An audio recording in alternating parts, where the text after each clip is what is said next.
በስመ አብ ወወልድ ወመንፈስ ቅዱስ አሐዱ አምላክ። በስመ አብ ወወልድ ወመንፈስ ቅዱስ አሐዱ አምላክ። በስመ አብ ወወልድ ወመንፈስ ቅዱስ አሐዱ አምላክ አሜን።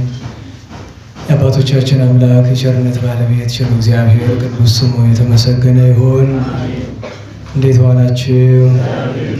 ቸሩ መድኃኔዓለም አምላካችን ለአምላክነቱ እንደሚገባ በድጋሚ ስሙ ይክበር ይመስገን። እመቤታችን ወላዲተ አምላክ ድንግል ማርያም፣ ቅዱሳን፣ ቅድስት ቤተ ክርስቲያን፣ ቅዱስ መስቀል ያከበራቸው ሁሉ ስማቸው የከበረ የተመሰገነ ይሁን። እንኳን አደረሳችሁ። ቸሩ መድኃኔዓለም ከንጹሐን ከእመቤታችን በረከት ያሳድርብን። ትምህርት ዛሬ የምንማር የኔታ ዮሐንስ የእንታ ተሾመ መታሰቢያ ጊዜ ሲያስተምሩ ብዙዎቻችሁ ታስታውሳላችሁ እና ዛሬ የሚያስተምሩ እርሳቸው ናቸው። ወደ እርሳቸው እንሄዳለን። ከኔ ጋር በክፍል 2 የቅዱሳንን ታሪክ እናወሳለን። ስለዚህ ሰዓት ለመጠቀም ሀተታ ሳላበዛ ወደ እርሳቸው እሄዳለሁ። የኔታ ዮሐንስ ወደ መድረኩ።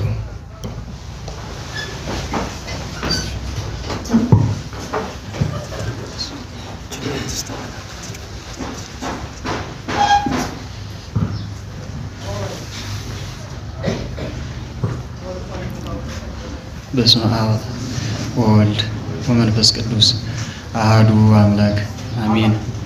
ይትባረክ እግዚአብሔር አቡሁ ለእግዚእነ ኢየሱስ ክርስቶስ ዘወለደነ በብዝኃ ምሕረቱ ለተስፋ እንተባቲ ኃይሉ። መንግሥተ ሰማያትን በምንወርስበት ገንዘብ ከውሃና ከመንፈስ ቅዱስ ዳግመኛ የወለደን የጌታችን የመድኃኒታችን የኢየሱስ ክርስቶስ የባሕርይ አባት እግዚአብሔር አብ ከባሕርይ ልጁ ከእግዚአብሔር ወልድ ከባሕርይ ሕይወቱ ከእግዚአብሔር መንፈስ ቅዱስ ጋር ስሙ የተመሰገነ የተከበረ ይሁን። አምላክን የወለደች በድንጋሌ ሥጋ በድንጋሌ ነፍስ የጸናች ወላዲተ አምላክ ድንግል ማርያም ክብር ምስጋና ይድረሳት። ሊቃውንተ ቤተ ክርስቲያን፣ ምእመናን፣ ምእመናት እንደምን ዋላችሁ? እንደምን ቆያችሁ? እግዚአብሔር ቢወድና ቢፈቅድ ከኔ ጋር ለአጭር ደቂቃ የምንማማርበት የትምህርት ርዕስ ዘአወፈየኒ አወፈይኩከ በሚል ርዕስ እንነጋገራለን። የሰጠኝን ሰጠሁህ። ያው ቃሉን መቼስ ታስታውሱታላችሁ። በዘወትር ቅዳሴያችን ውስጥ ካህኑ ጸሎተ ወንጌል ወይም የከበረ የጌታችን የመድኃኒታችን የኢየሱስ ክርስቶስን ወንጌል ከማንበቡ በፊት የሚባል ቃል ነውና ይሄ የሰጠኝን ሰጠሁህ የሚለው ቃል በአጠቃላይ ኦርቶዶክሳዊት ቤተ ክርስቲያን ማን ናት፣ ተፈጥሮዋ ምንድን ነው የሚለውን ነገር በአጭር አረፍተ ነገር የሚገልጥ ኃይለ ቃል ነው። የሰጠኝን ሰጠሁህ የሚለው ቤተ ክርስቲያን ማን እንደሆነች በአጭሩ ሊገልጥ የሚችል ወይም የመግለጥ አቅም ያለው ኃይለ ቃል ነው። ምክንያቱም ቤተ ክርስቲያንን የመሰረታት ጌታችን መድኃኒታችን ኢየሱስ ክርስቶስ ነው። አሁን ዛሬ ቤተ ክርስቲያን ሲሰራ ቤተ ክርስቲያን ተመሰረተ ነው ተተከለ ነው ይባላል? ተተከለ ነው ተመሰረተ ነው? ተተከለ ነው አይደል? መስራቿ ማን ነው? እግዚእነ ኢየሱስ ክርስቶስ ነው። ሙሽራዋ እግዚእነ ኢየሱስ ክርስቶስ ነው። ቤተ ክርስቲያንን የመሰረታት ራሱ ባለቤቱ መድኃኔዓለም ኢየሱስ ክርስቶስ ነው።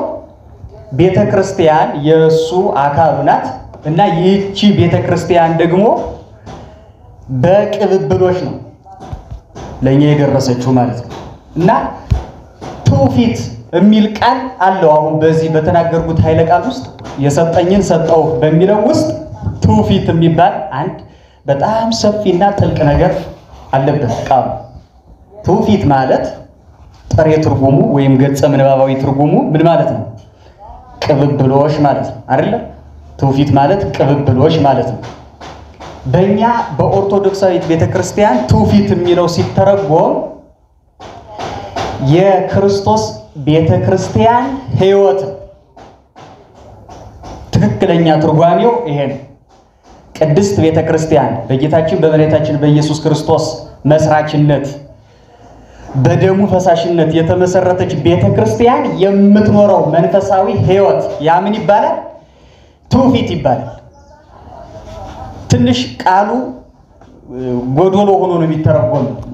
ብዙ ጊዜ ምናልባት ሲተረጎም አንዳንድ ቦታ ላይ ሰምታችሁ ከሆነ ትውፊት ማለት በቃል በመጽሐፍ ያልተጻፈ በቃል ዝም ብሎ ሲወርድ ሲዋረድ ከዚህ ዘመን የደረሰ እየተባለ ነው አይደል የሚነገር። ይሄ ጎዶሎ ትርጓሜ ህጹጽ ነው። ትውፊት የሚለው ቃል በቤተ ክርስቲያን ውስጥ ትውፊት ያልሆነ ነገር የለም። አሁን ዝም ብሎ በቃል ብቻ የምናደርጋቸው ነገሮች ትውፊት፣ መጽሐፍ ቅዱስ ደግሞ ትውፊት ያልሆነ የተጻፈ ነገር የሚመስለው አለ። ሁሉም ነገር ትውፊታዊ። መጽሐፍ ቅዱስ ራሱ ምንድነው? ትውፊታዊ ነው። በቅብብሎች ነው አይደል ያገኘነው መጽሐፍ ቅዱስ ነው። ሥርዓተ ቅዳሴው ራሱ ምንድነው? ትውፊታዊ ነው። በቅብብሎች የተገኘ ነው። እያንዳንዱ በቤተ ክርስቲያን ውስጥ ትውፊት ያልሆነ ነገር የለም። ለዛ ነው ሐዋርያው ቅዱስ ጳውሎስ ምንት ብከ ዘኢነሳይከ እምካልእከ፣ ከሌላው ያልተቀበልከው ያንተ የባህርህ የሆነ ምን አለ ይላል። ከጌታችን ከመድኃኒታችን ከኢየሱስ ክርስቶስ በሐዋርያት በሊቃውንት በኩል ያልተቀበልነው ከኛ የሆነ ምንም ነገር የለም። ያ ነገር ካለ እሱ ትውፊታዊ አይደለም ወይም ደግሞ ቅዱስ ነገር አይደለም። ይሄ መታወቅ መቻል አለበት።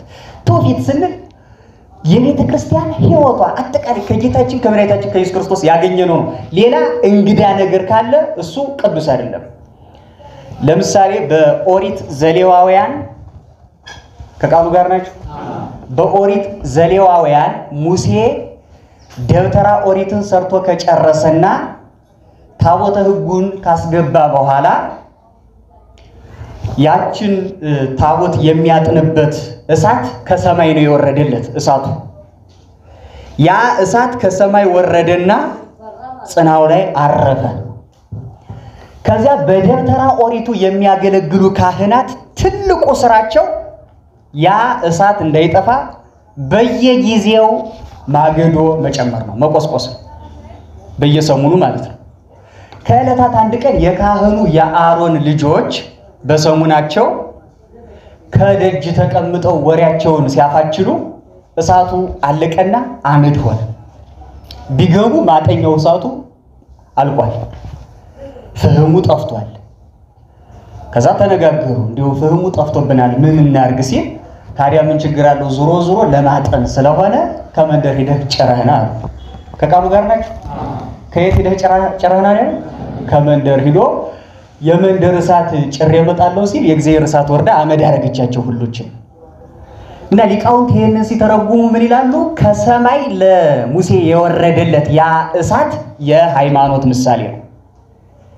የኛ ድርሻ ይሄ ከእግዚአብሔር የተሰጠን የሃይማኖት እሳት እንዳይጠፋ መቆስቆስ፣ ማገዶ መጨመር፣ ማስተማር፣ መስበክ፣ ማስፋፋት ይሄ ድርሻ ነው። ከዚያ ውጪ ግን ይሄንን እሳት አጥፍቶ ከመንደር ሌላ እሳት ጭሬ እመጣለሁ ብሎ ማለት ግን ያስበላል። በሌላ እሳት በእግዚአብሔር እሳት እንድንቃጠል ያደርጋል። ትውፊት ስንል ይሄ ነው። ከሰማይ የወረደውን እሳት እንዳይጠፋ ምን ማድረግ ነው? ማቀጣጠል፣ ማስፋፋት ነው። በሉቃስ ወንጌል እሳተ አምጻይኩ ለብሔር ወምንተ እፈቅድ ዘእንበለ አንድዶታ፣ ለሀገር ማለት ለቅድስት ቤተክርስቲያን እሳትን ሃይማኖተ ወንጌልን አምጥቻለሁ ካነዳት ካቀጣጠላት በቀር ምን ፈቃድ አለኝ ይላል። እንድትስፋፋ እንድትገለጥ ከማድረግ ውጪ ሌላ ፈቃድ የለኝም ይላል። እና ስለዚህ ትውፊት ብለን ስንል ይሄንኑ ከእግዚአብሔር ከኢየሱስ ክርስቶስ የተገኘውን ትምህርት ማስፋፋት ማስቀጠል ነው። አንድ እዚህ ላይ መጠንቀቅ ያለብን ነገር ቅርስ ዝም ብሎ ዲፖዚት ማለት ደግሞ አይደለም። ትውፊት ስንል እየሰማችሁ ነው። አሁን ለምሳሌ የዛሬ ምናምን ዘመን የኖረ ቅርስ ይኖራል አይደለ? ያ ቅርስ ይጠቅማል፣ ለብዙ ነገር ይጠቅማል። ለምሳሌ የአፄ ፋሲል ግንብ አለ አይደለ? ቅርስ ነው፣ ይጠቅማል። ግን አሁን ገብተን እንኑርበት ብትሉ ገብታችሁ መኖር ትችላላችሁ? ገብቶ መኖር አይቻልም አይደለ? ጥቅም ግን አለው፣ ብዙ ጥቅም አለው። ግን ገብተን እንኑርበት ብንል ግን አንችልም። የቤተ ክርስቲያን ትውፊት ሲባል ግን የአገልግሎት ዘመኑ ያለፈበት ቅርስ የተጠራቀመ ክምችት ማለት አይደለም። አሁን እነቴጌ ሲበሉበት የነበረው ሳህን ቅርስ ነው፣ አንበላበትም። ሌላ ጥቅም አለው እንጂ አሁን ላይ እኛ እንጀራ አድርጎ ምግብ በዛ ላይ መብላት አይቻልም። የቤተ ክርስቲያን ትውፊት ስንል ግን አሁንም በቤተ ክርስቲያን ውስጥ ስራውን የሚሰራ ማለት ነው። ቤተ ክርስቲያን አሁን የጌታን ልደት ቤተ ክርስቲያን ታከብራለች አይደል? ቤተ ክርስቲያን የጌታን ልደት ስታከብር የዛሬ 2017 ዓመት ጌታ ተወለደ እያለች እንዳለፈ ዘመን ታሪክ የሆነ ሰዓት እንደተፈጸመ እንዳለፈ አሁን ላይ ምንም ተግባራዊ ስራ እንደሌለው ታሪክ አድርጋ አታከብረው። ዮም ሰማያዊ በጎል ሰከነ ዛሬ እያለች ነው። ምክንያቱም ያ ልደት ዛሬም በቤተ ክርስቲያኒቱ ውስጥ ምን ስለሚሰራ ነው? ስራውን ይሰራል። የዛሬ 2000 ምናምን ዓመት ለሐዋርያት መንፈስ ቅዱስ ወረደ ታሪክ አይደለም። በየጊዜው ያለ ሐዋርያት የወረደ መንፈስ ቅዱስ አሁንም በሥርዓተ ቅዳሴው በየጊዜው ምን ይላል? ይወርዳል፣ ስራ ይሰራል። እና ትውፊት ስንል በቤተ ክርስቲያኒቱ ሕይወት ውስጥ የሚፈስ የማያቋርጥ ወንዝ ሲፈስ የሚኖር አዲስ እንግዳ ነገር ማይጨመርበት ማለት ነው። እንግዲህ ትውፊት ይሄ ነው። ከዛ ውጪ ግን በቃል የተነገረ ብቻ አድርጎ ማሰቡ ዋናውን ኦሪጂናል እንትኑን ያጎድልበታል። መጽሐፍ ቅዱስም ስንል የተጻፈ የትውፊት አካል እያልን ነው። የትውፊት አካሎች አሁን የተጻፈ ትውፊት አለ፣ ያልተጻፈ ትውፊት አለ። መጽሐፍ ቅዱስ የተጻፈ የትውፊት አካል ነው።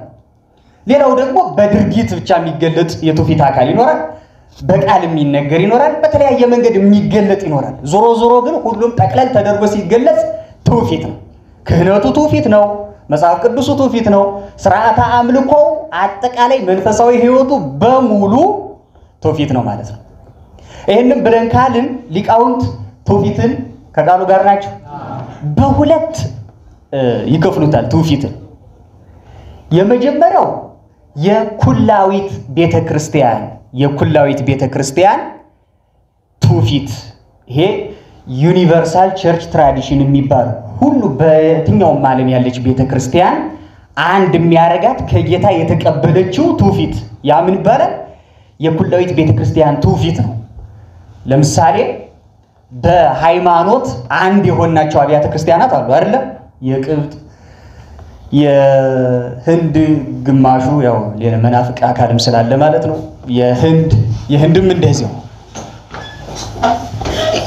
ስላለ ማለት ነው። እና ትውፊት ይሄ ቅዱስ ትውፊት የምንለው ጌታ 3 ዓመት ከ3 ወር ለደቀ መዛሙርቱ በድርጊትና በቃል ያሳያቸው ነገሮች ናቸው።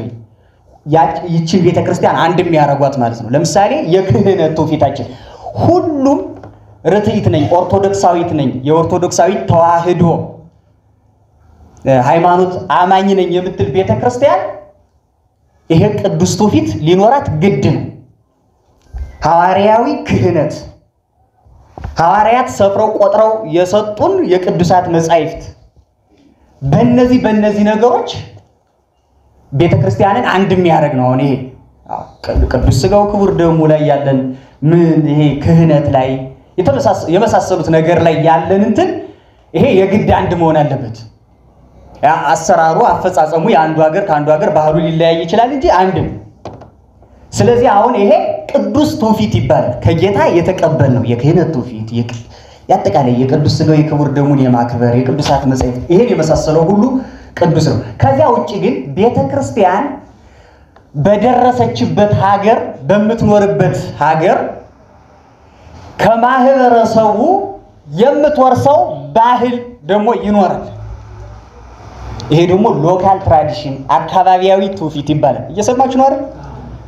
ስለዚህ አሁን ትውፊት ሁለት ትልልቅ የትውፊት አካሎች አሉ። ዋናው ኦሪጂናሉ ከጌታ የተቀበልነው ማይሻር ማይሸረሸር ማይጨመርበት ማይቀነስበት ትውፊት ነው። ዋናው አንደኛው እሱ። ሁለተኛው ግን ቤተክርስቲያን በምትኖርበት ሀገር ከማህበረሰቡ ወይም በዚያች ሀገር ያሉ ሊቃውንት ለቤተክርስቲያኒቱ የሚያበረክቱላት ትውፊት ነው።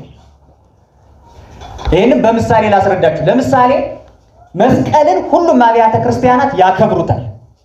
መስቀልን ማክበር ዓለም አቀፍ የኩላዊት ቤተክርስቲያን ትውፊት ነው። የመስቀል አከባበሩ ግን ከሀገር ይለያያል። ይሄ ምንድነው ማለት ነው?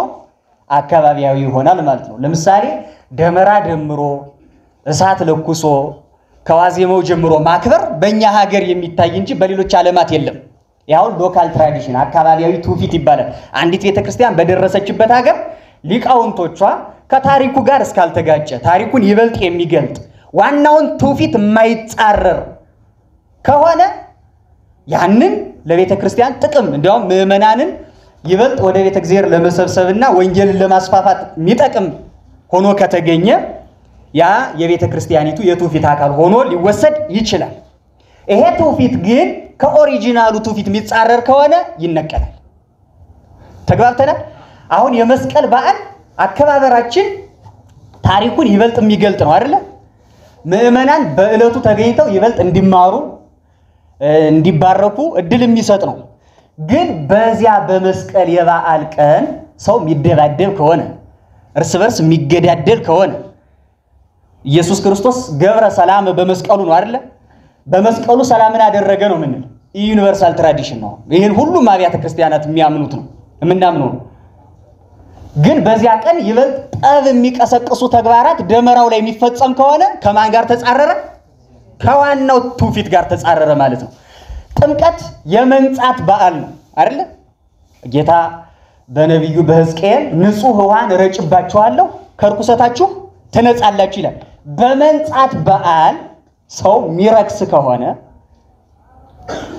መስቀል ማነው ጥምቀት ትራዲሽኑ ምን ይያለ ከዋናው ምን ይያለ ሄደ ማለት ነው እየተጻረረ። ስለዚህ አስፈላጊው እንክብካቤ ካልተደረገላቸው ሎካል ትራዲሽኖች አካባቢያዊ ትውፊቶች ዋናውን ትውፊት ሊደመስሱ ስለሚችሉ ጥንቃቄ እንክብካቤ ያስፈልጋቸዋል። አሁን መስቀልም ስለደረሰ ጭምር ነው ይሄን እምላችሁ።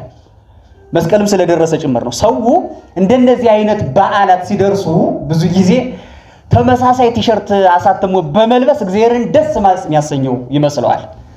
እንዲያውም ግሩፕ ፈጥሮ የሚቀጣቀጥበት ነው አይደለ? የኪዳነ ምህረት ልጆች የሚል ቲሸርት የለበሰው የባታ ልጆች የሚሉትን የሚደበድብበት ነው። ወይም እርስ በርስ እንደዚህ አይነት ነገር አለ። አሁን በሰላም በዓል እንዲህ አይነት ነገር የሚፈጠር ከሆነ ትውፊቱ አደጋ ውስጥ እየወደቀ ነው ማለት ነው። አሁን በራሱ ትውፊቱ ችግር ኖሮበት አይደለም። ሰዎች ግን ትውፊቱን ሊያበላሹት ይችላል። ለምሳሌ አሁን ጥምቀትን እያያችሁት ከሆነ ጥምቀት ወደ ካርኒቫልነት እየተቀየረ መጥቷል። ዘፈን፣ ጭፈራ፣ ሆይታ የመሳሰሉት ነገር ይፈጠራል። ስለዚህ አሁን እየቆየ ልክ ከአሸንዳ በዓልነት ወደ ፌስቲቫልነት ተለውጦ የጭፈራ በዓል የዝሙት በዓል እንደሆነው ይሄም ነገ እንዲያውም አንዳንድ ዓለም አቀፍ ሚዲያዎች የኢትዮጵያ ካርኒቫል እያሉ መዘገብ ሁሉ ጀምረዋል። ጥምቀትን እንግዲህ እየተቀየረ ይሄዳል ማለት ነው። መንፈሳዊው ነገር ዓለማዊ ሊሆን ይችላል። ከቃሉ ጋር ናቸው። ቤተክርስቲያን ከምትጠፋባቸው መንገዶች ውስጥ አንዱ ይሄ ነው። ዓላማያን ተነስተው ሲጨፈጭፏት ብቻ አይደለም፣ ስርዓቶቿ ለዓለማዊ ጥቅም መዋል ሲጀምሩ ጥፋቱ በጣም የከፋ ነው የሚሆነው። እንዲያውም ምዕመኑ ነጠላ እንደለበሰ ጴንጤ ሊያደርገው ይችላል። እንዲህ አይነቱ አሰራር እዛው ቤተክርስቲያን ውስጥ እንዳለ አይምሮው ይሄ ኦርቶዶክሳዊ አይምሮው ይለወጥና እንትን ይሆናል፣ ሌላ ምዕራባዊ ይሆናል፣ ሴኩላር ያደርጉታል። እና በዓላት ሁሉ እንደዚያ ይሆናሉ። እንዲያውም አንድ ሰው ጽፎት ያነበብኩት ጽሑፍ ላይ ምንድነው የሚለው? እኔ የመንፈስ ቅዱስ ማደሪያ አይደለሁም፣ የካቶሊክ ቤተክርስቲያን የወይንና ህብስት ማከማቻ ነኝ ሚል አይቻለሁ። ቤተክርስቲያኒቱ እንግዲህ ከመንፈስ ቅዱስ ማደሪያነት ከቃሉ ጋር ናቸው። እንደዛ እየሆነች ሄዳለች ማለት ነው። ምድራዊ ብዕል ወደ ምድራዊ ነገር። ይሄ አንድ ጳጳስ እንዲሁም የካቶሊክ ጳጳስ ኢኖሰንት የሚባሉ ጳጳስ በሳቸው ዘመን ለካቶሊክ ቤተክርስቲያን ያበረከቱት ትልቁ አስተዋጽኦ የሚባለው ከአውሮፓ ገበሬዎች ብዙ አስራት በኩራት በመሰብሰብ ቤተክርስቲያኒቱን ከፍተኛ የሆነ የሀብት ደረጃ ላይ ያደርሰዋት ነበር ይባላል ሰውየው። እና የበጀት ዓመቱ ሲያልቅ በጣም ደስ ብሏቸው ቶማስ አኩናስ የሚባል መምህር አላቸው የነሱ ከቃሉ ጋር ናቸው። እሱን ጠሩትና ልጅ ቶማስ ቤተክርስቲያን ወርቅና ብር የለኝም የምትልበት ዘመን አልፏል፣ ደስ ይበላ። ይችን ቃል የተናገሯት እነማን ናቸው?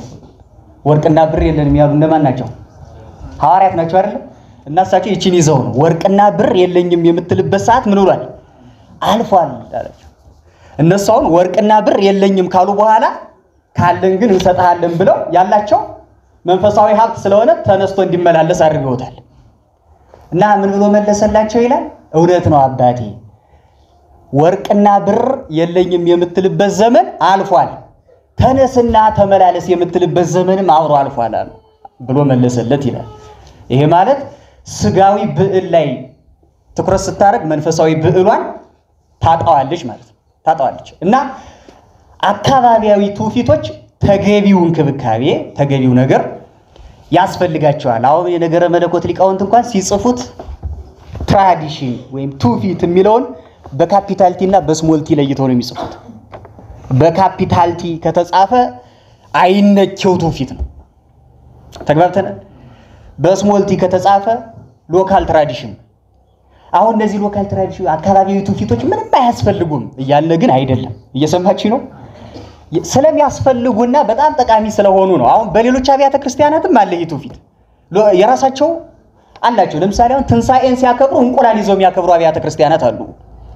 ቅድስት ማርያም መግደላዊት ጢባሪዎስ ቄሳርን ስታሳምን እንቁላል ይዛ ከዚህ ፈሳሽ ነገር ሕያው ጫጩት የሚገኝ ከሆነ ጌታዬ ከሙታን ተለይቶ ተነሳ ብለህ ለምን ትደነቃለህ ብላ በዚያ እንትን ብላ የጌታን ትንሳኤ በዚያ አስረድታው ስለነበረ ብለው እንቁላል ይዘው የሚያከብሩ አሉ። የትንሳኤ ያ ሎካል ነው። እኛ ሀገር ግን እንደዛ እናረግም አይደለ? እና ምንድነው አካባቢያዊ ትውፊቶች ከዋናው ትውፊት ከዋናው ታሪክ ጋራ ሳይጋጩ እንክብካቤ ተደርጎላቸው ሊሄዱ ያስፈልጋል። እና የሰጠኝን ሰጠው ሲባል የተሰጠንን እንቀበላለን፣ የተቀበልነውን እናስረክባለን። እንደ ዱላ ቅብብል ሩጫ የዚህ በፊት እንግዲህ ሌላ ቦታ ይሄን ኮርስ ሰጥቼ ያውቃለሁ እና የነገርኳችሁ ትኖራላችሁ። ዱላ ቅብብል ሩጫ ታውቃላችሁ። ይሮጥና ዱላውን ምን ይለዋል ይሰጠዋል። ከዚያ ተቀብሎ ምን ማለት ነው ያ መሮጥ፣ እዛም እያቀበለ መሮጥ ነው። ሌላ ዱላ ሊያመጣ ይሄዳል፣ ከሄደ ይበላል ማለት ነው። አሁን እንግዲህ ጌታ ለሐዋርያት ሰጣቸው። ሐዋርያት ሩጠው እነ ቅዱስ ጳውሎስ ሩጫዬን ጨርሻለሁ ብለው የነሱን ድርሻ ለኛ ምን ብለዋል አስረክበዋል። እኛ የሰጡንን የነሱን የሃይማኖት በትር ይዘን መሮጥ ነው እንጂ ካለበለዚያ ወደ ሌላ ዱላ ማምጣት ከሄድን እንበለጣለን ብቻ ሳይሆን ከውድድር ውጭ ከትራኩ ውጭ ነው ምን ሆነው ከትራኩ ውጭ እንሆናለን። እና በአጠቃላይ ቅዱስ ትውፊትና እንትን መለየት ያስፈልጋል። እዚሁ ጋር አየይዤ ቤተክርስቲያን ትውፊታዊ ናት ስላልኩኝ ስለ ቤተክርስቲያን ባህሪም አብሬ ባነሳ መልካም ይመስለኛል። ከቃሉ ጋር ናችሁ? ቤተክርስቲያን እንግዲህ የግሪኩ አቅሌሲያ የሚለው ቃል የተጠራች ማለት ነው። መድኃኒታችን ኢየሱስ ክርስቶስ በጥንተ ስብከት ከአይሁድና ከአህዛብ ወገን የጠራት ከተለያየ ቋንቋ ከተለያየ ነገድ መጣ በክርስቶስ አምላክነት አምና በክርስቶስ አንድ የሆነች አካል ማለት ነው።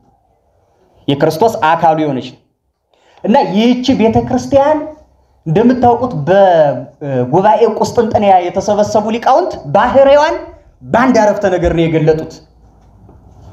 ወነአምን በአሐቲ ቅድስት ቤተክርስቲያን እንተላይ ለኩሉ ጉባኤ ዘሐዋርያት፣ ከሁሉም በላይ በምትሆን ሐዋርያት በሰበሰቧት በአንዲት ምእመን ምን እንላለን እናምናለን ብለዋል።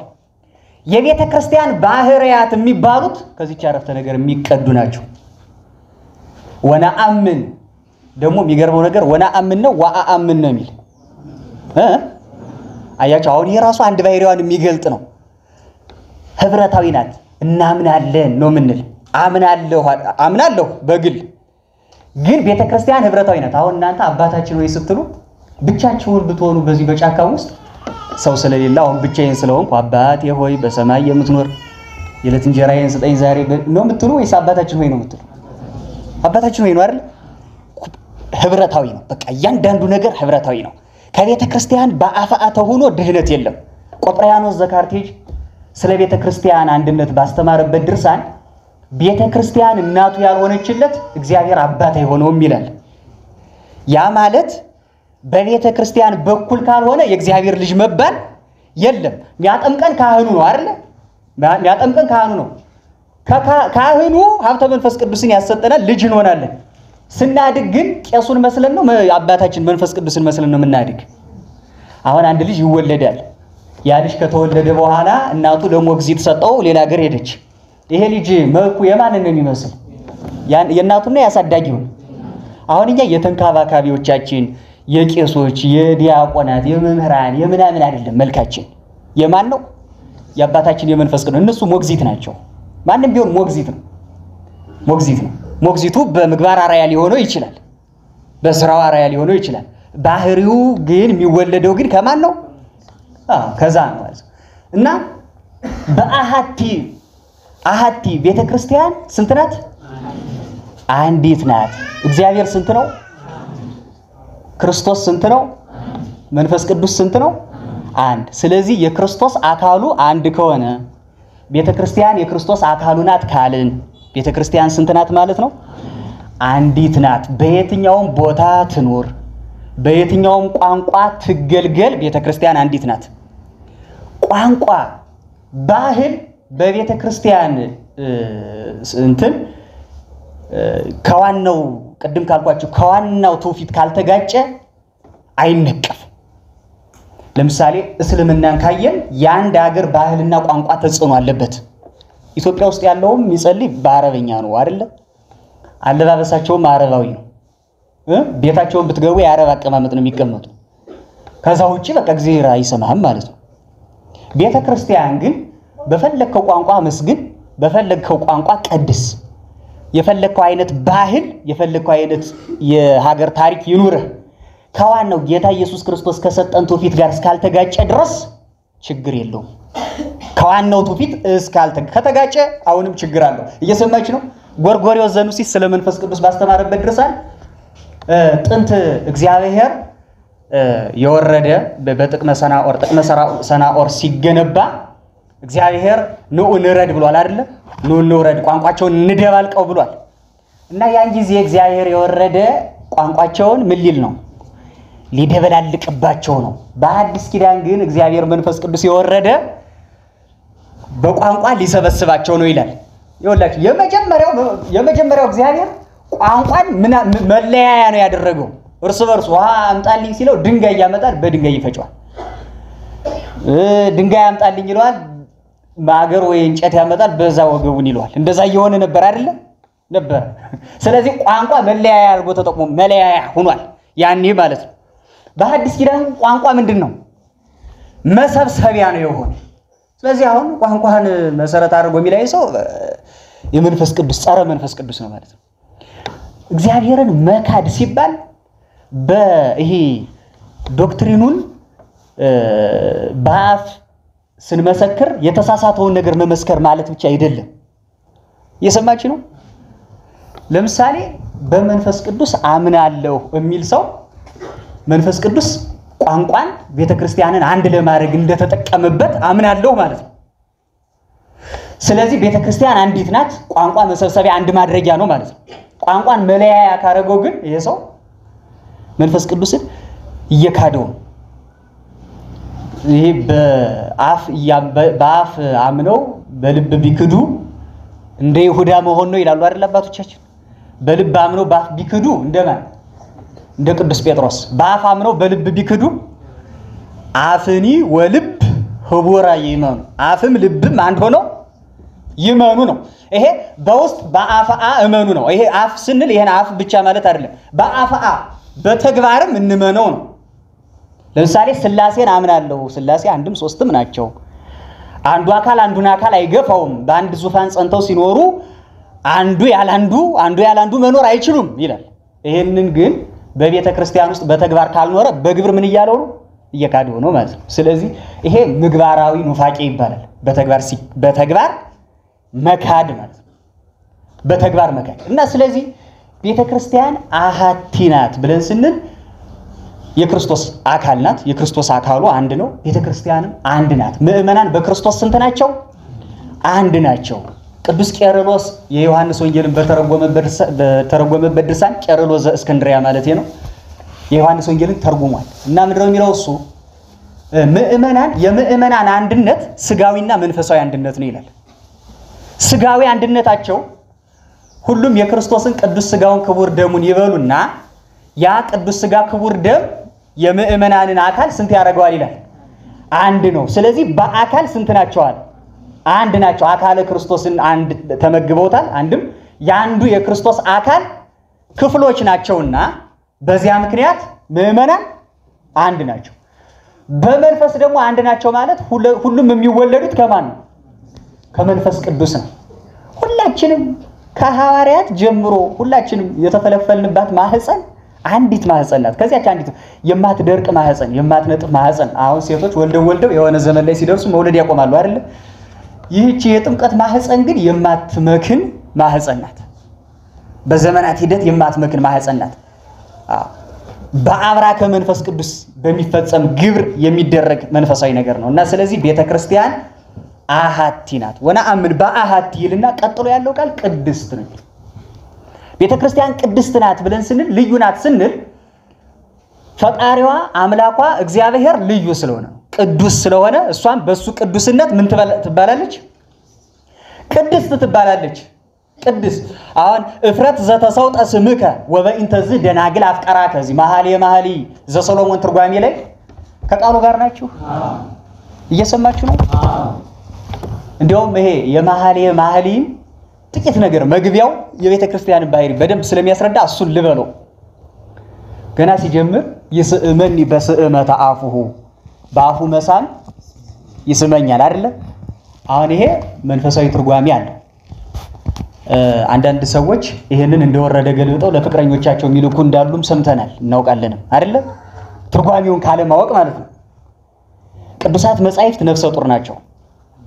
በውስጣቸው ምስጢር የተባለ ጽንስ አለ እና የመምህራን ሥራ ይሄንን ጽንስ እንዳይጨነግፍ አድርጎ ማዋለድ ነው። ጤነኛ ጽንስ እንዲወጣ ማድረግ ነው።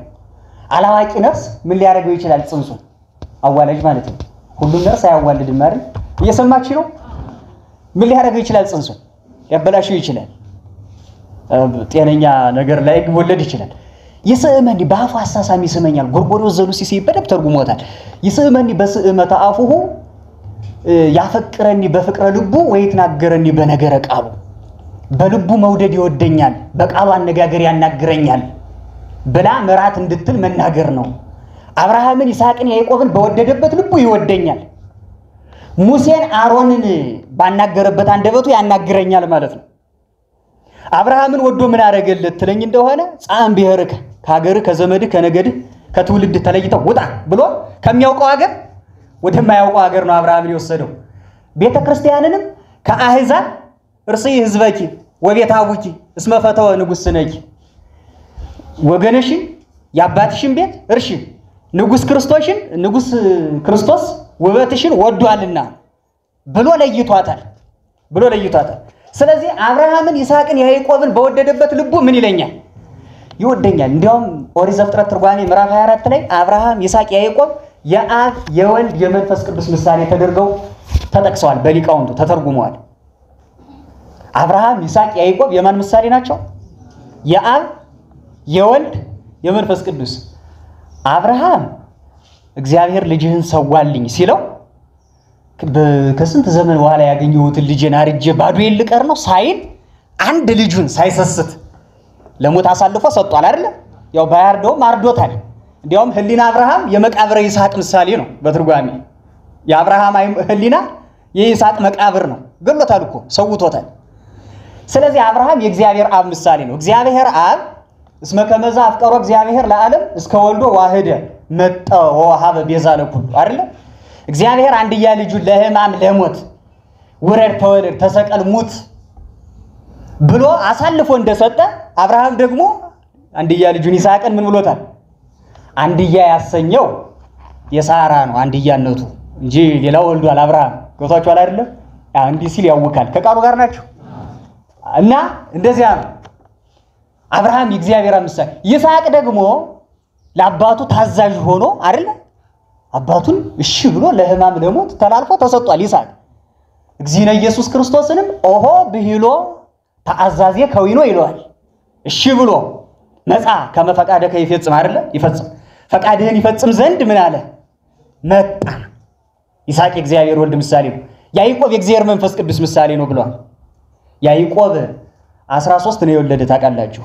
ዲና የምትባል የዛብሎን መንትያ አለች። ያው አይሁድ ሴቶችን ከትውልድ ሐረግ አግብተው የማይቆጥሯቸው አንድም መንትያ ናትና ከዛብሎን ጋር አንድ አድርጎ ይቆጥራታል። እና 12 ልጅ ወልዷል። 12 ወልዶ የ12ቱ ነገድ እስራኤል አባት ሆኗል። መንፈስ ቅዱስም 12ቱን ሐዋርያት በጽርሐ ጽዮን ወልዷቸዋል። መንፈስ ቅዱስ አደረባቸው። ከብሌት ታደሱ በአይምሮ ጎለመሱ እንል የለ? አዎ ከብሌት የታደሱ በእርግጥ ሲያጠምቃቸውም ከብሌት ታድሰዋል። አዎ ሲያጠምቃቸው ጸጋ መንፈስ ቅዱስን ተቀብለዋል። ያኔም እኮ መንፈስ ቅዱስ በየጊዜው ነው የምንቀበል። ይሄን ወቁ። ከቃሉ ጋር ናችሁ። አንድ ቀን ወርዶ የሚቀር ነገር አይደለም። መንፈስ ቅዱስ በየጊዜው እንደ አይምሮ ስፋት እንደ ሃይማኖቱ ጽናት ምን ይለታል ሰው እየተጨመረ ሲል አካሉ አይደለም። ለሐዋርያትም ወረደ ሲል አካሉ ወርዶ አደረባቸው ማለት አይደለም። አካለ መንፈስ ቅዱስ እግዚአብሔር ነው። እንዲያባል ካልን ስጋዋና ማልክት ነው የሚሆኑት። እነሱ ራሱ እኮ አምላክ ይሆናሉ። ጸጋው ያድርባቸው። አምላክን በኩነት የተሸከመች እመቤታችን ናት። ወልድን በተለየ አካሉ እና ስለዚህ አብርሃምን ይስሐቅን ያዕቆብን በወደደበት ልቡ ይወደኛል። ሙሴና አሮንን በተናገረበት አንደበቱ ያናገረኛል። በሙሴ በአሮን እያደረ ሕዝበ እስራኤልን ይናገራቸው ነበር። ቤተክርስቲያንንም በሐዋርያት አድሮ ኋላም በሐዋርያውያን አበው አድሮ ኋላም በሊቃውንት ዛሬም እስከ ዕለተ ምጽአት በሚነሱ መምህራን አድሮ በሙሴ በአሮን በኩል ምን ይላታል? ሲናገራት ሲመክራት ሲያስተምራት ይውላል። ይስመኒ በስመተ አፉሁ ምትል ለዚያ ነው። አንድም ስጋውን ለስጋው ደሙንም ሰጠው ይተረጉማሉ ማለት አዳም አጥባትኪ እሙይ ጡቶችሽ ከወይን ይልቅ ያማሩ ናቸው። ጡት ልጆች እናት ልጆቿን በጡቷ ወተት በእጆቿ ፍትፍት ታሳድጋለች። ቅድስት ቤተ ክርስቲያን በሁለቱ ጡቶቿ በብሉይ በሐዲስ ልጆቿን ታሳድጋለችና አዳም ብሉያት ሐዲሳት ሁለቱ ጡቶችሽ ምን ያሉ ናቸው? ያማሩ ናቸው። ሕገ ኦሪት ሕገ ወንጌል 10ቱ ትእዛዛት 6ቱ ቃላት እነዚህ ምንድናቸው? ያማሩ ናቸው። ወመዓዛ እፍረትኪ እምኩሉ አፈው የሽቱሽ መዓዛ ከመዓዛዎች መዓዛ ሁሉ ያማረ ነው። መዓዛ ሃይማኖትሽ መዓዛ ምግባርሽ ከአህዛብ መዓዛ ሃይማኖት መዓዛ ምግባር አዳም ያማረ ነው እያለ ይላታል። እፍረት ዘተሰውጠ ስምህ ከትሏለች። ይላችሁ እኔማ ምን ሽቶ አለኝ ሽቶ ሆነኝ ነው። ከቃሉ ጋር ናችሁ። ጎርጎርዮስ ዘኑሲስ እንዲያው ተርጉሞታል። እኔ ከራሴ የሆነ ሽቱ የለኝም። እግዚአብሔር ተብለ ሕዝበ እግዚአብሔር ክርስቶስ ተብለ ክርስቲያን መንፈስ ቅዱስ ተብለ መንፈሳዊት ወልድ ተብለ ውሉድ ያሰኘኸኝ አንተ ነህ። ስለዚህ ሁሉ ነገር የተቀበልኩት ከማን ነው? ካንተ ነው። ስለዚህ ቅዱስ ተብሎ ቅድስት ያሰኛትም እሱ ስለሆነ ቤተክርስቲያን ምንድናት? ቅድስት ናት። ቅድስትነቷ ቅድስና የባህሪ ገንዘቡ ከሆነ ከእግዚአብሔር የተገኘ ነው። የዚህ የፀሐይን ተፈጥሮ ሊቁ ሲተረጉም ጨረቃ ብርሃኗን የምታገኘው ከፀሐይ ነው አይደል? ፀሐይ አትጎልም እንደምታውቁት። አሁን ፀሐይ አትጎልም ስንል እግዚአብሔር ፀሐይን በዕለተ ረቡዕ ሲፈጥራት አብርቶ እንደፈጠራት ዑደት ታረጋለች። ምድር ደግሞ ለፀሐይ ጀርባዋን ስትሰጥ ትጨልማለች። ያው እንግዲህ ምድር ነው የምትሽከረከር፣ ፀሐይ ነው የምትሽከረከር። እሱ ተውት፣ ከቃሉ ጋር ናችሁ። እሱን አልሻውም አሁን ብዬ ነው። አሁን እዩት፣ ጨረቃ ብርሃኗን የምታገኝ ከማን ነው? ከፀሐይ። ልክ ሰርቀ ወር ሙሉ ሆና ትወጣና ከዛ ግን ጥቂት ከኬክሮስ ወደ ኬክሮስ ጥቂት ዑደት እያረገች ስትሄድ ብርሃኗ ምን እያለ ነው የሚሄድ? እየጎደለ ሄዶ ግማሽ ጨረቃ ምናምን እያለ ጠፍ ትሆናለች። እስከ መጥፋት ባዶ ሰሌዳ ትሆናለች። ከዚያ መልሶ ሊቁም እንደጻፈው መልአከ እግዚአብሔር ከፀሐይ ብርሃን ነስቶ ይስልባታል። መልሳ ሪቻርጅ ትሆናለች ማለት ነው። ቻርጅ ያረጋታል ማለት ነው። ከቃሉ ጋር ናችሁ። አሁን ይሄን ሊቁ ፀሐይ የእግዚእነ ኢየሱስ ክርስቶስ ምሳሌ ነው። ጨረቃ የቅድስት የምእመናን ምሳሌ ነው። የምእመን ምሳሌ ናት። እንግዲህ እኛ ሁላችንም ሀብት ልጅነትን ቅዱስ ሥጋውን ክቡር ደሙን ጸጋን ከማን ነው ቻርጅ የተደረግነው? ከእግዚእነ ኢየሱስ ክርስቶስ። በ40 በ80 ቀናችን ሙሉ ሆነን እንወጣለን። ሰርቀ ወር ማለት እንግዲህ ይሄ ነው። ሙሉ ሆነን እንወጣለን። ከዚያ ግን በኃጢአት ምህዋር መሽከርከር ስንጀምር ከኬክሮስ ወደ ኬክሮስ ከጊዜ ወደ ጊዜ ምን እያልን እንሄዳለን? እየጎደልን ሄደን ግማሽ ባዶ ሰሌዳ እስከመሆን እንደርሳለን። በዚህ ጊዜ መልአኩ ከፀሐይ ብርሃን ነስቶ እንዲያዋህድላት መላእክት፣ ቅዱሳን፣ ጻድቃን፣ እመቤታችን እንደገና በእነሱ አማላጅነት እንደገና ምን እንሆናለን ማለት ነው? ተዋህደን እንደገና እንላለን፣ ሪቻርጅ እንደረጋለን ማለት ነው። እና ስለዚህ ቤተክርስቲያን ቅድስት ናት። ቅድስናዋን ያገኘችው ብርሃኗን ያገኘችው ከማን ነው? ከማይጠልቀው ፀሐይ ከእግዚእነ ኢየሱስ ክርስቶስ ነው። ወነአምን በአሐቲ ቅድስት ቤተ ክርስቲያን ይልና ቀጥሎ እንተ ላይ ለኩሉ የሚል ቃል ኩሉ ኩላዊት ናት።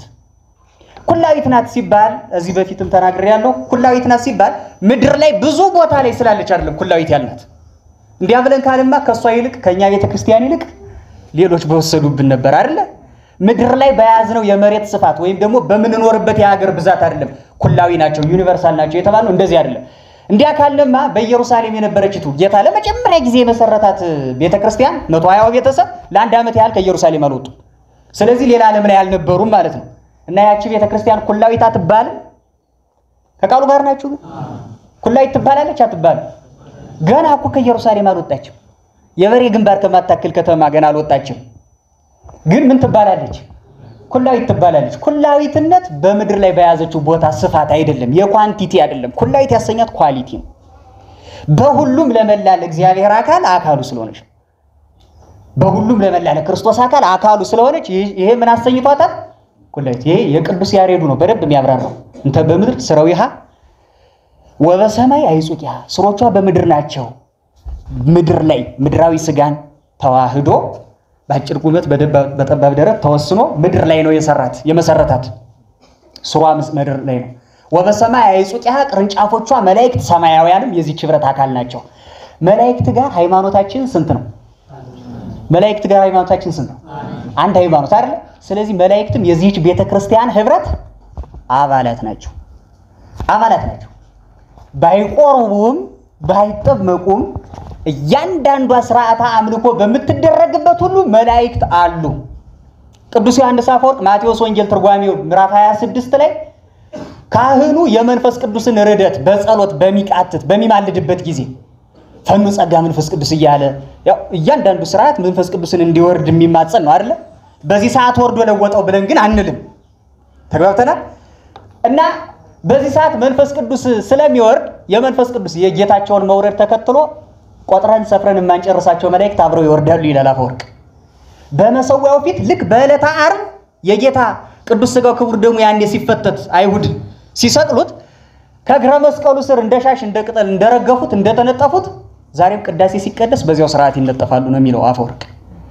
እና ስራቸው ምንድነው ብለህ ትለኝ እንደሆነ ካህኑ የሚጸልየው ጸሎት ቅድመ እግዚአብሔር እንዲደርስ የማማለድን ስራ ይሰራሉ ይላል። መስዋዕቱን ተቀበልለት ይላሉ፣ አስምርለት ይላሉ። ስለ ካህናቱ፣ ስለ ዲያቆናቱ፣ ስለ ምእመናን ሁሉ ይጸልያሉ፣ ያገለግላሉ ማለት ነው። በማህሌቱም አሉ። እና ስለዚህ ስናገለግል ከቃሉ ጋር ናቸው። ማን እንዳለ ታሳቢ አድርገን መሆን መቻል አለበት። መላእክት አረጋዊ መንፈሳዊ ይላል አይደል? አረጋዊ መንፈሳዊ ብቻዬን ነኝ ብለህ እንደ ልብህ አትዝለል ይላል። ሽንትን ሲሸና እንኳን ደበቅ ብለህ ቢጠብቅህ መልአክ ያይሃል። ከቃሉ ጋር ናቸው። ጠባቂ መልአክ አለን የለንም? አሁን ሰው እያየን እንደ ልባችን እንሆናለን አንሆንም። ግን መልአኩን ግን ስለማናየው ማያየን እንዳይመስልን። መልአኩ እኛ እናየው ማለት እሱ አያየንም ማለት አይደለም ይላል ማለት ነው። እና ስለዚህ ኩላዊት ናት ስንል ኳሊቲዋን በኦርቶዶክሳዊነት ከዚህ በፊትም ነግሬያችሁ ሊሆን ይችላል። በኦርቶዶክሳዊነት ኳሊቲ እንጂ ኳንቲቲ ሜዠርመንት አይደለም። መለኪያ ሆኖ አያውቅ።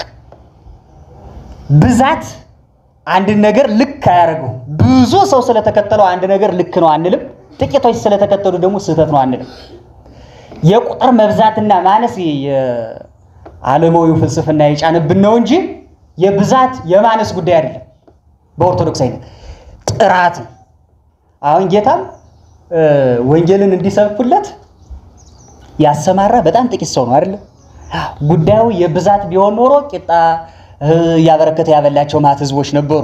እነዚያን ሰብስቦ የሚፈልጉትን ነገር እያሟላ ላኩ ማለት ይችላል። ግን የወንጌል ትምህርት መጀመሪያ እንጀራ ስታበረክቱ 5 ገበያ ህዝብ ይሰበሰባል። 5 ገበያ ህዝብ ይሰበሰባል እንጀራ ለመብላት ማለት ነው፣ ቂጣ ለመብላት። በዕለተ ሐሙስ ለመቁረብ ከሐዋርያት ጋር ለመቁረብ ግን ስንት ሰው ነው የሚቀር? 12 ሰው ነው የሚቀር። አያችሁት? 5000 ሰው ሲርብ 5 እንጀራ እና 2 ዓሣ ሲበረክት 5 ገበያ ህዝብ አለ። አማናዊው ቅዱስ ሥጋው ክቡር ደሙ ሲፈተት ግን 11 ነው። 12ኛው እንኳን እንደቆረበ አይቆጠርም። ከቃሉ ጋር ናችሁ? እና ስለዚህ ሲስተሙ ወንፊቱ አጣርቶ አንጓሎ ጥቂት ነው የሚያስቀር። ለዚያ ነው ባኡ እንተ ጸባብ አንቀጽ ነው ያለው። እሱ ራሱ በጠባቡ በር ግቡ፣ ሰፊው በር የሚገቡበት ብዙዎች ናቸው ነው። ይቺ ጠባብ ናት፣ ማለፊያዋ በጣም ጠባብ ናት። እና ኩላዊት ያሰኛት በሰማይ በምድር ለመላው አካል ሰማያውያን መላእክትም ምድራውያን ጻድቃን ሰማዕታትም ቅዱሳንም እኛ በንስሐ ውስጥ ያለነዎችም የዚች ህብረት አካል ስለሆነ በዚያ ምክንያት ምን ትባላለች? ኩላዊት። ወነአምን በአሐቲ ቅድስት ቤተክርስቲያን ተላይለ ሁሉ ቀጥሎ ጉባኤ ዘማን ዘሐዋርያት። ይሄ ደግሞ በጣም የሚገርም ነው። ዘሐዋርያት አስምሩበት። ጉባኤ ዘሐዋርያት የሚለው ለብዙ ተሰጥቶ ነው የሚተረጎም። ጉባኤ ዘሐዋርያት ስንል የመጀመሪያው ጉባኤ ዘሐዋርያ ማለት የሐዋርያው የኢየሱስ ክርስቶስ ጉባኤ ናት። ኢየሱስ ክርስቶስ በመጽሐፍ ቅዱስ ብዙ ቦታ ሐዋርያ ተብሎ ተጠርቷል። ቅዱስ ጳውሎስ ዕብራውያን ምዕራፍ 3 ቁጥር 1 ላይ ርእዩ ወለዝንቱ ሐዋርያክሙ ሊቀ ካህናት፣ የእምነታችሁን የሃይማኖታችሁን ሐዋርያና ሊቀ ካህናት ኢየሱስ ክርስቶስን ምን በሉት ተመልከቱት ነው የሚለው። ስለዚህ እግዚእነ ኢየሱስ ክርስቶስ ምን ተብሏል? ሐዋርያ ተብሏል። ከአባቱ ዘንድ ተልኮ ለተልእኮ ነው የመጣ፣ ለተልእኮ ነው። ስለዚህ ቤተክርስቲያን ሐዋርያዊት ናት ስንል ክርስቶሳዊት ናት፣ የክርስቶስን ተልእኮ የምታስፈጽም ናት። ሐዋርያዊት አንደኛ ሐዋርያ ያሰኛት ሐዋርያዋ ክርስቶስ ነው። ከቃሉ ጋር ናችሁ? ሐዋርያ ስንለው ግን እንደው እንደ 12ቱ አይደለም፣ ቆጥረን አይደለም። ከቃሉ ጋር ናችሁ? ኢየሱስ ክርስቶስ ነቢይ ወሐዋርያ ይሏል አይደለ? አዎ። ሁለተኛ መንፈስ ቅዱስ ሐዋርያ ተብሎ ተጠርቷል። ወሶበ ይመጽእ ጰራቅሊጦስ ዘአነ እፌኑ ለክሙ፣ እኔ የምልክላችሁ መንፈስ ቅዱስ በመጣ ጊዜ ነው ያለ አይደለ? መንፈስ ቅዱስ ራሱ ምን ተብሏል? ተላኪ ሐዋርያ ተብሏል። ስለዚህ ቤተክርስቲያን ሐዋርያዊት ናት ስንል በጽርሐ ጽዮን መንፈስ ቅዱስ የወረደላት አሁንም መንፈስ ቅዱስን የምታድል ናት። ሀብተ መንፈስ ቅዱስን የምታሰጥ ናት። ሐዋርያዊት ያሰኛት መንፈስ ቅዱስ ነው። ሐዋርያዊት ያሰኛት መንፈስ ቅዱስ ነው። ስለዚህ ሐዋርያዊት ናት ስንል ክርስቶሳዊት ናት፣ ሐዋርያዊት ናት ስንል መንፈሳዊት ናት ነው። መንፈሳዊት ናት። ሌላ ሐዋርያዊት ናት ስንል የቅዱሳን ሐዋርያት እግዚእነ ኢየሱስ ክርስቶስ በጥንተ ስብከት የሰበሰባቸው የ12ቱ ሐዋርያት ትምህርት፣ ክህነት፣ ሕይወት፣ ትርጓሜ ያላት ትውፊት ያላት ናት ማለታቸው። ከ12ቱ የ12ቱ ሐዋርያት ትምህርት አላት፣ የ12ቱ ሐዋርያት ክህነት አላት፣ የእነሱን ክህነት ነው የያዘችው። የ12ቱ ሐዋርያት ትርጓሜ አላት፣ ትርጓሜ የትርጓሜ ባህል ትውፊት የእነሱ ማይንድ ሴት አላት። አንድ የቤተ ክርስቲያን ሊቅ በቅርብ ጊዜ ያረፉ ምን ይላሉ? ከ2000 ዘመን በኋላም ሐዋርያት ያጠኑትን ዕጣን የምታሸት ቤተ ክርስቲያን ይሏታል። ኦርቶዶክሳዊት ቤተ ክርስቲያን ምናሸተው ጴጥሮስ ያጠነውን ጳውሎስ ያጠነውን ዕጣን ነው። ተግባብተናል አይደለ? ያንኑ ሕይወት ነው። ስለዚህ ሐዋርያዊት ናት ስንል እንደዚያ ነው። ሐዋርያዊት ናት ስንል ይሄ ነው። በጥንቱ እንግዲህ መምህርም ሲባል ጌታ ኢየሱስ ክርስቶስ ያስተምራል አይደለ? ሲያስተምር እንደምታውቁት ነው። ብጣሽ ወረቀት ጽፎ አልሰጣቸውም። ከዚህ በፊትም ነግሬያቸዋለሁ። ብጣሽ ደብዳቤ አልሰጣቸውም። በቃል አስተማረ፣ በተግባር አሳየ። እና መምህር ያስተምራልም በቃሉም በተግባሩም ነው። እና እነሱም የቃሉን ትምህርት የእጁን ተአምራት የሰራውን ምግባር ትሩፋት አይተው ነው የሚለው። ስለዚህ ሁሉን ነገር የሚያረጋት እያንዳንዷን እርምጃውን ሳይቀር ነው በጭንቅላታቸው የሚይዙት። እየሰማችሁ ጌታ በዚህ ምድር ላይ መጥቶ ያለ እቅድ የሰራው ነገር ምንም ነገር የለም። 1 ሴንቲሜትር አልተጓዘም ያለ እቅድ፣ ያለ መለኮታዊ እቅድ ማለት ነው። ያደረጋት ነገር በሙሉ በእኛ መንፈሳዊ ሕይወት ላይ ተጽዕኖ ያላት ነገር ናት። ያደረጋት ነገር በሙሉ። ስለዚህ ሐዋርያት እነዚህን ልቅም አድርገው ነው የያዙ። ለዚያ ነው ከተጻፈው ይልቅ ያልተጻፈው ሕይወት የሚበዛው በ3 ዓመት ከ3 ወር ያንን ነገር ስላሳያቸው ነው ማለት ነው። እና ስለዚህ ሐዋርያዊት ናት ስንል የሐዋርያዋ የክርስቶስ የሐዋርያዋ የመንፈስ ቅዱስ የቅዱሳን ሐዋርያት ናት ማለት ነው። እንተ ላይ ለኩሉ ጉባኤ ዘሐዋርያት የሚያሰኛት ይሄ ነው። በስተመጨረሻ ተልእኮቿን አጠር አድርጌ ነገር ላጠቃለሁ። ተልእኮቿ ያው በዘወትር እንደምትባሉት ወይም እንደምትሰሙት ያላመኑትን ማሳመን የመጀመሪያው ስራ እሱ ነው። ያላመኑትን ምን ማለት ነው? ሐዋርያትን ምንድነው ያላቸው ጌታችን? ሐዋርያት ማለት የመጀመሪያዎቹ የቅዱስ ሲኖዶስ አባላት ወይም ጳጳሳት ማለት ነው አይደለ? የመጀመሪያዎቹ ጳጳሳት ምን ብሎ ነው ያዘዛቸው?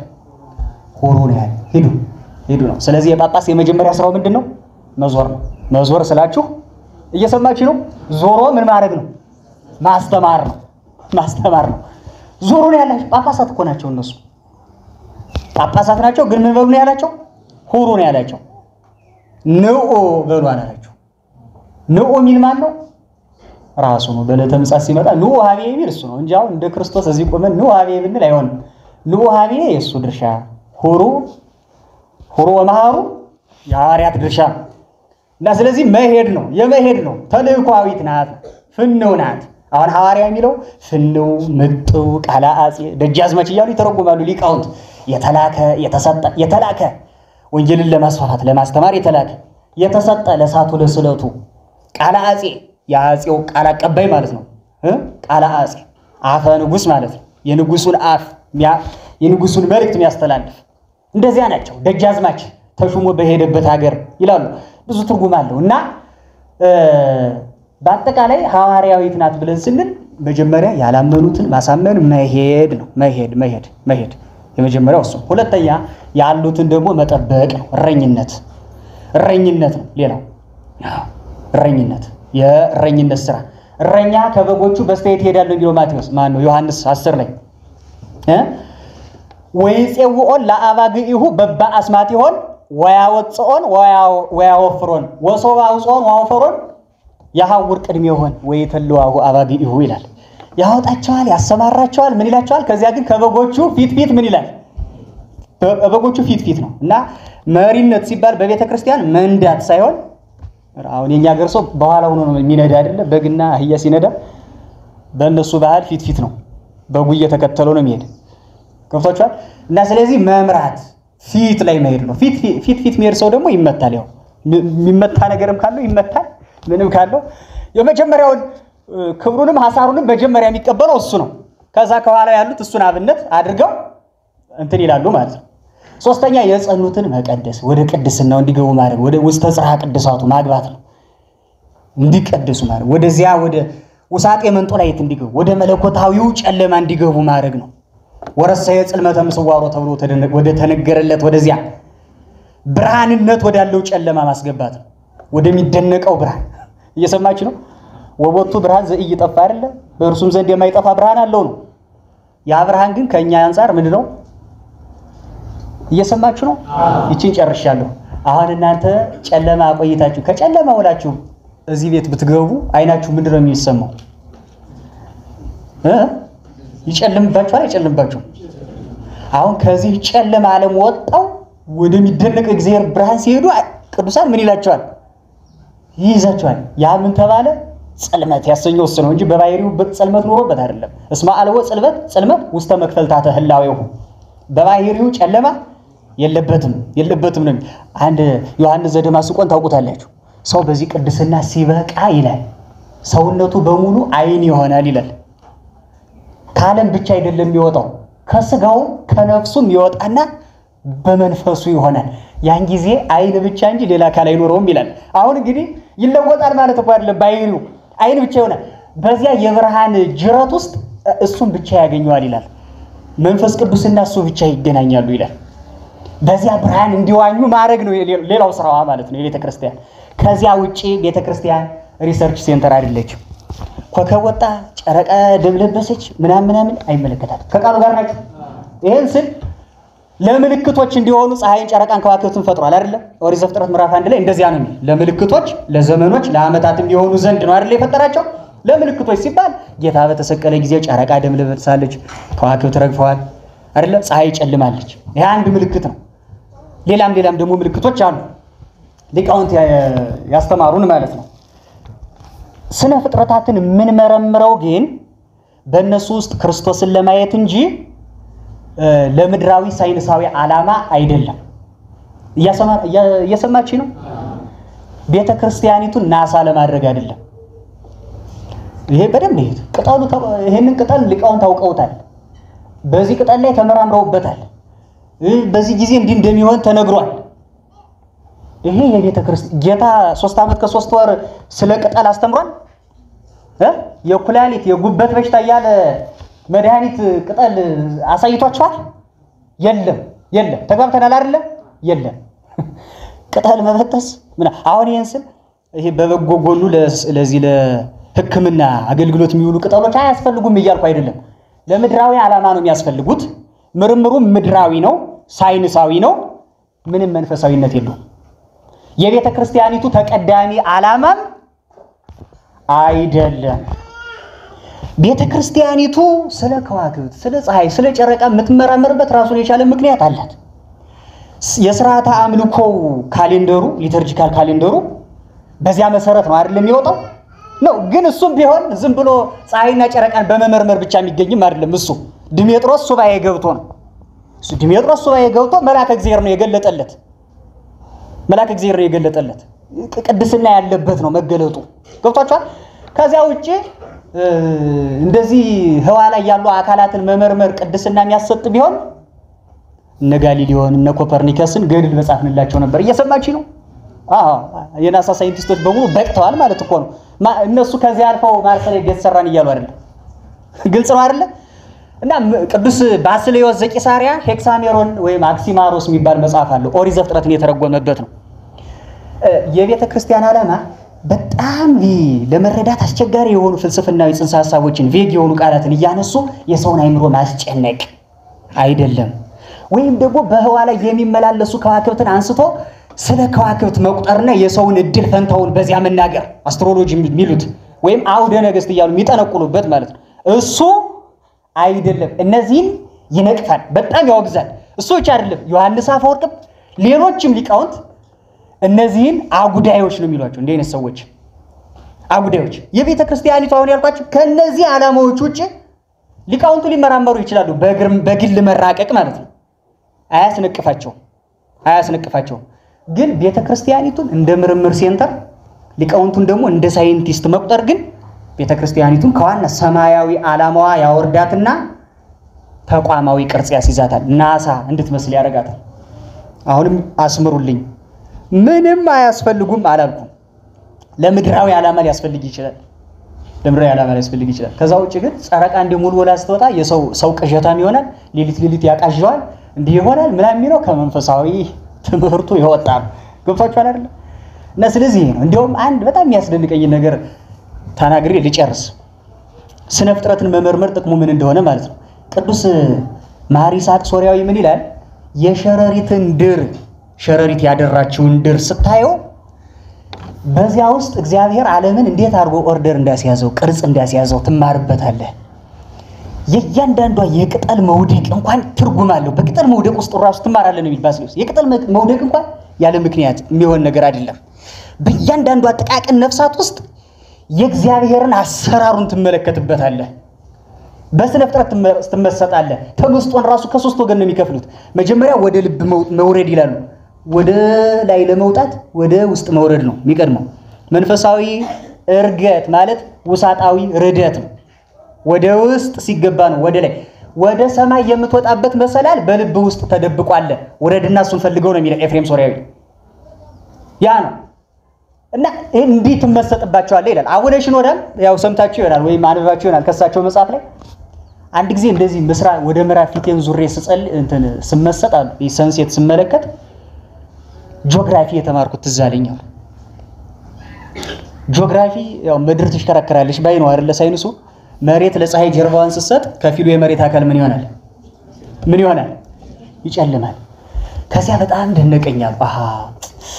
አይ ፀሐይ የተባለ ኢየሱስ ክርስቶስ፣ ምድር ማለት እኛ ነን። ሁሉም ፕላኔቶች በፀሐይ ዙሪያ ይዞራሉ ማለት እንግዲህ ሁሉም ቅዱሳን ሁሉም እንግዲህ እግዚአብሔር ማያስፈልገው የለም አይደል? ባስልዮስ ያንተ ፈጣሪነት ለሁላችን ያስፈልገናል፣ የኛ ፍጡርነት ግን ላንተ ያስፈልግህም ይሏል እግዚአብሔር። ለማንም ለእግዚአብሔር የሚጠቅመው የለም እና ፀሐይ ዑደት ስታረግ ስትዞር ምድር ስትዞር ጀርባዋን ስትሰጥ በገዛጇ ምንን ታመጣዋለች? ጨለማ። አሁን እንግዲህ እኛ ጨለማ እየመጣ ነው። አሁን ጨለማው እየገባ ነው አይደል? ጀርባዋን ሰጣለች ማለት ነው። ይሄ ትምህርት ልክ ነው አይደለም? ሌላ ጉዳይ ነው። እየሰማችሁ ነው። ምሳሌውን ነው የምሸው እና ምንድነው ፀሐይ የተባለ ፀሐይ ጽድቅ ኢየሱስ ክርስቶስ፣ ምድርም የተባለ እኛ አይደለንም? ምን በዚህ ነው ኢየሱስ ክርስቶስ ዙሪያ ስንሽከረከር ለሱ ጀርባችንን ስንሰጠው በገዛ ፈቃዳችን ምን እናመጣለን? ጨለማን እናመጣለን ማለት ነው ብዬ እንትን አልኳሉ። እና ሰው በመንፈሳዊ ህይወቱ እያደገ ሲሄድ እያንዳንዱን የስነ ፍጥረትን ቅርጽ ኦርደሩን ወደ እግዚአብሔር የሚገናኝበት መንገድ እያደረገ ይተረጉማል። በአበው አይምሮ ይመሰጣል። በአበው አይምሮ የነሱን አይምሮ አድርጎ በዚያ መራቀቅ ወደ እግዚአብሔር ይመሰጣል። ስነ ፍጥረትን እንደ መጽሐፍ ይነበቡታል። ለዚያም ነው የመጀመሪያዎቹ የነገር ሃይማኖት መጻሕፍት ማለት እኮ እነማን ናቸው? ስነ ፍጥረት እኮ ናቸው። ሰማያት ይነግራ ስብሐተ እግዚአብሔር፣ ሰማያት የእግዚአብሔርን ክብር ይናገራሉ አይደል? ሰማይ መዘርጋቱ እግዚአብሔር መጀመሪያ ሰማይን ፈጠረው አለ ቅዱስ ዮሐንስ አፈወርቅ። ከዚያ ምድርን ፈጠረ። ሰማይን አስቀደመ፣ ከዚያስ ምድርን አስከተለ በቅደም ተከተል። አንተም መጀመሪያ የሰማያዊት ነፍስህን ፈቃድ ፈጽም፣ ከዚያስ የምድራዊ ስጋ ወዝንቱሰ ሁሉ ይትወሰከክሙ። ይሄ ሁሉ ግን ምን ይላችኋል? ይጨመርላችኋል። ሌላው መጀመሪያ መንግስቱና ጽድቁን ሹ፣ ሌላው ይጨመርላችኋል ማለት ነው ብሎ ተርጉሞታል። ነህነሰ ወለጥነ ስርዓቱ ለእግዚአብሔር፣ እኛ ግን የእግዚአብሔርን ስርዓቱን ምን አልን? ለወጥ ነው። ምድሩን እናስቀድማለን፣ ሰማዩን እናስከትላለን። ከስጋዊ ኑሮ የተረፈውን ሰዓት ነው ለእግዚአብሔር የሚሰጥ እንደምታውቁት። ከየሙ ከምን የተረፈው ነው ለእግዚአብሔር የሚደርስ። ከቃሉ ጋር ናቸው። እና ሰው ስነ ፍጥረትን በዚህ አሁን ቤት ሲሰራ ከመሰረት ወደ ጣሪያ ነው፣ ከጣሪያ ወደ መሰረት ነው። እግዚአብሔር ግን ከየት ወደ ይሰራ? ከጣሪያ ወደ ካህዴ ሁሉን መሆኑን ሊያሳየ ነው እያለ አበው እንዲያሉ ነው የተራቀቁባቸው ስነ ፍጥረትን ማለት ነው። እና በዚያ መንፈስ እየተራቀቅን እግዚአብሔርን እንድናውቅበት ነው እንጂ ቤተክርስቲያኒቱን እንደ ሳይንስ ተቋም እንድናስቆጥራት አይደለም። ስለዚህ ቅዱሱን ትውፊት እንጠብቀው፣ እናስጠብቀው። ሎካል ትራዲሽኖቻችን፣ አካባቢያዊ ትውፊቶቻችን ደግሞ በጣም ጠቃሚዎች ናቸው። ይህችን ብቻ ልጨርስ። ከቃሉ ጋር ናቸው። እዚህ በፊት የሆነ ሊቅ ካቶሊካዊ ፕሮፌሰር ነው እና ጥናት አድርጓል። ጥናቱ ምንድነው? የሮም ካቶሊክ ቤተክርስቲያን ምዕመናንን ያጣቻቸውን አውሮፓ ላይ ያጣቻቸውን ምዕመናን ወደ ቤቱ ለማምጣት እድሉ አላት ወይ የሚል ነው ጥናቱ። እና ጥናት አጥንቶ ምንም የላትም የሚል ድምዳሜ ላይ ነው የደረሰ ሰውየው። እና በዓለም አብያተ ክርስቲያናት ግን ልጆቿን ለመሰብሰብ ሰፊ እድል ያላት አንዲት ቤተክርስቲያን ናት ይላል። እሷም የኢትዮጵያ ኦርቶዶክስ ናት። ለምን ቢባል ሃይማኖቱ ዘመን ጠገብ ነው፣ በእድሜ የሸመገለ ነው እና የሃይማኖቱ ስርዓት የማይፈጸምበት ባህላዊ ኑሮ የለም ይላል። ከቅዳሴ በኋላ ሰንበቴ እያሉ ይሰበሰባሉ፣ የሚበሉት አለ። ስለዚህ ቤተክርስቲያን ባይመጣ ለቂጣው ለጠላው ሲል ይመጣል ማለት ነው። እዛ ሄደህ ምን ትለዋለህ? ታስተምረዋለህ ማለት ነው። ሰርግ ላይ ቄሶች ካህናቶች ይገኛሉ ለመባረክ ይላል። አሁን በተክሊል ባልተፈጸመ ሰርግ ላይ መገኘታቸው ተገቢ ነው አይደለም የሚለው እሱ ሌላ ነገር ሆኖ እዛው ላይ ግን ሄዶ ማስተማር ተገቢ አለመሆኑንም ለመናገር ግን ካህኑ መጋበዙ አንድ ነገር ነው አይደል? ከቃሉ ጋር ናቸው። ሌላም እያንዳንዱ ስርዓት ሰው ሲሞት የጸሎት ስርዓት አላቸው። ያለቅሳሉ 3 ቀን 4 ቀን ድንኳን ጥለው ያለቅሳሉ። ያ በጣም ምቹ ጊዜ ነው ይላል ሰዎችን ለማምጣት። በተለይ አሁን ድንኳን ላይ እንደመስበክ አዋጭ ስብከት የለም በመሰረቱ። ከቃሉ ጋር ናቸው። የትም ሆኖ ከሚሰበክ ስብከት ውጤታማ ሊሆን የሚችለው ሞት ሰው ሲሞት የሚሰበክ ስብከት እዛ ድንኳን ውስጥ ገብታችሁ የሚሰብኩት ስብከት እሱ የተሻለ ነው። ቢያንስ ተዘክሮ ሞት ለጥቂት ጊዜም ቢሆን ሞቱን የሚያስብ እዛች ቅጽበት ላይ ነው። ማሪሳቅ ከሞተ 3 ዓመት እንደሆነ ሬሳ ሁን ይላል። ከሞተ 3 ዓመት የሆነ ሬሳ ታውቃላችሁ? ባል ከሆነ ሚስቱም እንኳን ጓደኞቹ ሚስቱም ትዝ አይል ሌላ ባላግብታ ወልዳ ይሆናል እንደው አይደለ? ማንም ትዝ አይለውም። እና ከሞተ 3 ዓመት እንደሆነ ሬሳ ሁን ማለት ተረሳ ነው። በቃ ተረሳ ነው። በሁሉም ተረሳ ነው። የተረሳው ነው። ምኑን በሐበሰብ ወትውት በውስጠዚህ ሊል ቅዱስ ዳዊት እንደዚያ ማለት እና ይሄ እድል አላት። ሌላው በዓሎቿ ይላል ዩኒቨርሳል ትራዲሽኑን ሎካል በሆነ መንገድ ስለምታከብረው ምዕመናንን ለመያዝ በጣም ውጤታማ ነው ይላል። ለምሳሌ መስቀልን ስታከብር ታሪኩን በተግባር ትገልጸዋለች። ደመራ ደምራ ምን እያለች ትገልጸዋለች። ያ በጣም ብዙ ህዝብ ይመጣል። ገብቷችኋል? ያ በጣም አሁንም ልጆቿን ለመሰብሰብ ትልቅ እድል ይፈጥርላታል። ጥምቀቱ ይላል ማለት ነው። እና እነዚህ በዓሎቻችንን ያጣነውን በአመት አንዴም ሁለቴም የሚመጣውን ወጣት ለመያዝ እና ለማስተማር እንዲሁ እድል የሚሰጡን ስለሆኑ በአግባቡ እንጠቀምባቸው። አለበለዚያ ግን አካሄዳችን ካቶሊክ በገባችበት ጉድጓድ እንዳንገባ የቅዱሳን አምላክ ይጠብቀን። ስብሐት ለእግዚአብሔር።